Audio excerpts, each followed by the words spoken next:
In this video, I will show you how to send money internationally with Ria Money Transfer. So first of all, open up your app and then click on the orange button at the bottom middle.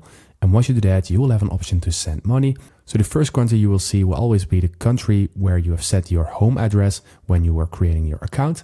So, and here you can enter the amount that you want to transfer. So let's say that you want to transfer 15 euro. And now we're going to select a country because we're going to transfer internationally. Then we're going to select the Philippines in this tutorial. So now we will see what the recipient in the Philippines will receive based on this. And we see that we also have a promo rate. So this looks really good.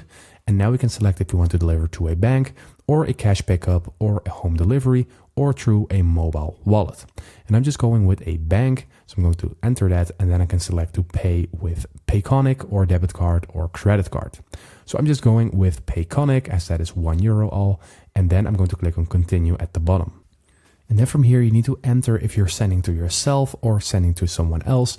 And if you're sending to someone else, you just need to fill in the first name and the last name and their city and region and province. And you also need to make sure that you enter the recipient's full name as it appears on their ID to avoid delays and miscommunications. So make sure that you match these and then everything should be fine. So go ahead and fill in your information and then go and click on continue. So now you need to select the recipient's bank. So go ahead and select it. And if you can't see it in here, go ahead and click on choose another bank. And then you can type 3 letters and then search for that bank. So go ahead and select it. And then you need to fill in the bank account number. So go ahead and fill it in and then you need to click on continue. And after that, you can click on confirm. And that is how you transfer money internationally. And in this tutorial, I went with the Philippines, but of course you can use any other country that is listed on Ria Money Transfer. So that is basically how you do it. I hope this video helped you out. Please leave a like and consider subscribing and then I'll see you in the next one.